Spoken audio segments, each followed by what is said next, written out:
Welcome to Toffee TV. It is the instant match reaction.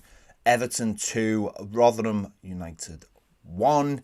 FA Cup third round. Everton are through after extra time to the FA Cup fourth round, which was simply a terrible game of football from Everton's point of view. Started really well.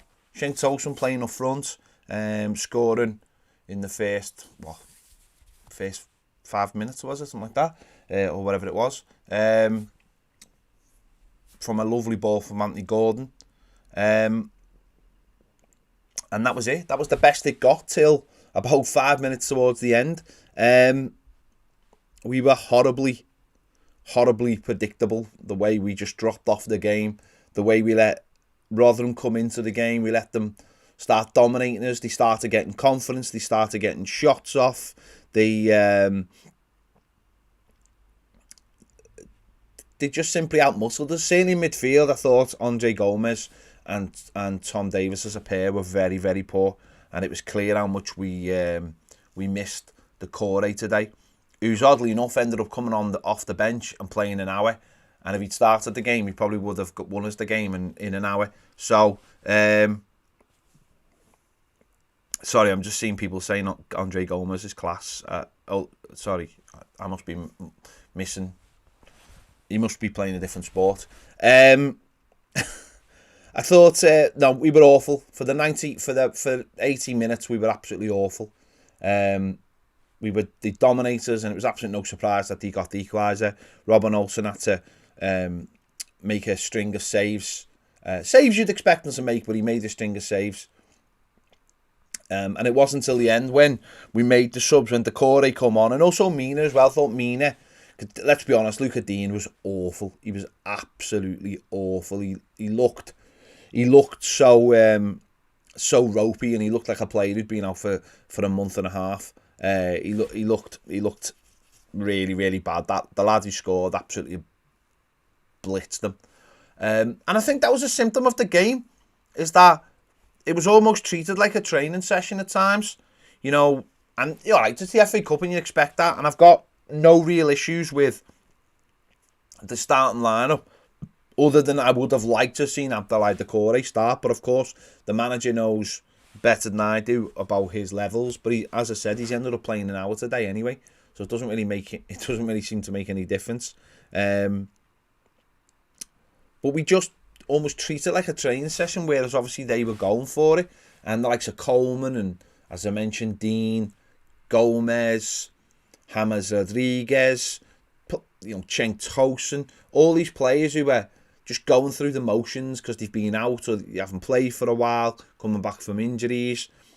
And we just couldn't get going. And what was so infuriating was, it was the simple things of just keeping the ball and not rushing it. Like, you looked at the extra time, once we scored, we just literally, we should have gone on and scored another one. But we just took the sting out the game and they had nothing. And I just thought, in the normal game, when we were 1-0 up, why didn't we just take the sting out the game and just get the ball and just start creating little passing movements and, you know. But we were just too quick to give the ball away. And they had a lot more, they had a higher tempo than us. They had a bit more pace. And they went after everything, and it was no surprise when they equalised, as I said. But instead of just keeping the ball and wearing them down, like we did in as I said, and extra time's different. Obviously, they're tired. They've made subs, so they're a little bit disjointed. But I couldn't understand why we just didn't get the ball and just keep it. Too many players want to make killer passes and force the ball. Just keep it. You're playing against a team that will get disheartened by chasing after the ball, and again, like I said, we saw that in extra time. And as I said, we had to make subs. Decore coming on, and as I said, Yerry Mina done really well, as did Nkunku come on in injury time. In extra time, he did really well as well, coming on and looks really lively, looks pacey. Something that we just miss in the side as a whole. We're just that squad is so one-paced. And once you scratch the surface, there's just very little there. I've said for a while, we've got a big squad, not a good squad. So we have to do something about that, because there's just too many players who are one pace.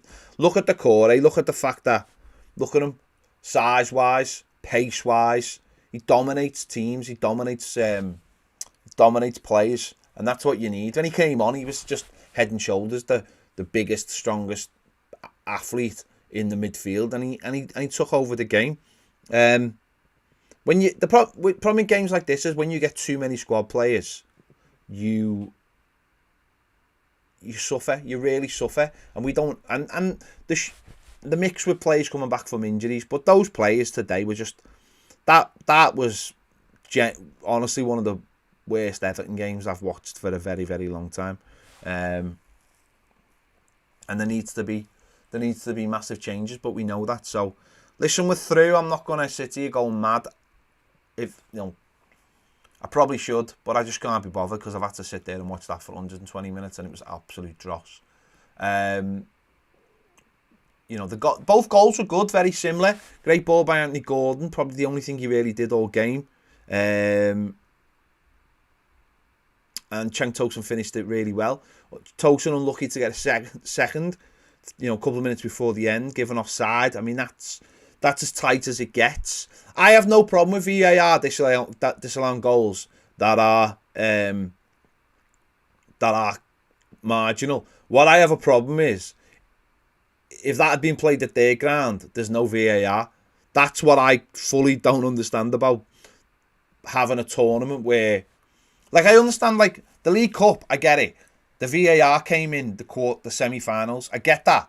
Semi-finals, everyone knows where they are, both, or the quarter-finals, whatever it was. Quarter-finals, quarter-finals maybe.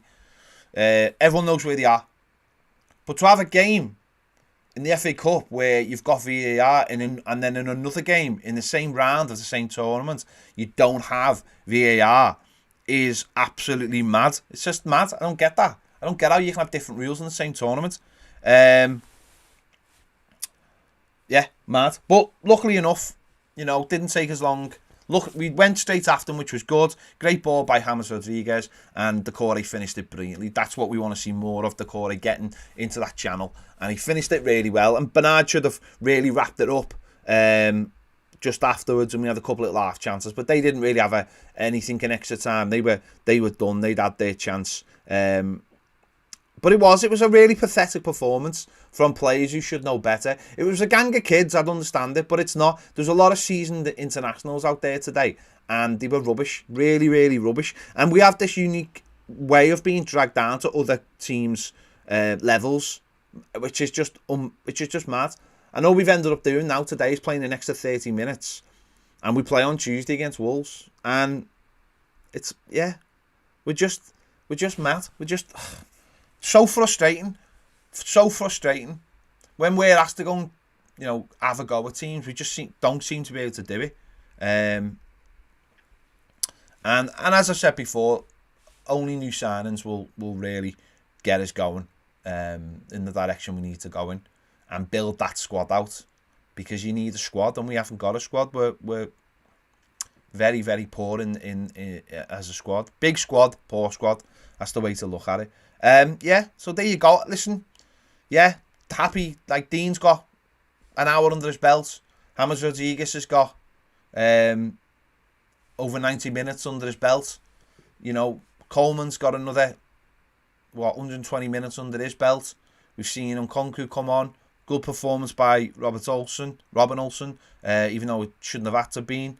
Ben Godfrey's played at centre back, even though I don't think he played that well. So they're the bright side. If you want to take anything from it, they're the bright side, and we're through. And that's all you can ask for. We're still missing players like Allen. There's a lack of leadership. The only voice I could really hear out there was Carlo Ancelotti's. A lot of people asking the question about Tosun and the thing he did, the celebration. I don't know anything about. I've seen the celebration. I'm aware of the connotations of what it's supposed to mean, but I don't know if that's what he meant to do. So I can't really sit here on a video having a go at of him, because I don't know if he meant it. But people out there are saying he did. No, Ben Goffey is not a left back. He's not a left back. He's not even left-footed, so he's not a left back. Yeah. Listen, I would love us to go and buy players. I really would. But I think that would mean Moise Kean being sold, which I have no problem with. Moise Kean will never be an Everton player. Simple as that. So I've no problem with him leaving, and if it means we can bring players in, then good. Hopefully that happens, and we'll have to wait and see if it does. Yeah, there you go. I'm going to be doing my player ratings in about 10 minutes once I've figured them all out, and yeah. So make sure to give this video a like, subscribe if you haven't already. If you want more great videos, live videos daily. Like I'm doing a live video now, but if I was doing it on Patreon, I'd be having a back and forth with all the people in the comments, like we do every day on our Patreon. So if you want to do that, check that out. There'll be a link appearing down here soon. You can see, well, it already says Patreon there, but I'll put an actual link there soon as well. So there you go. Thanks for watching, and I'll see you later. Bye.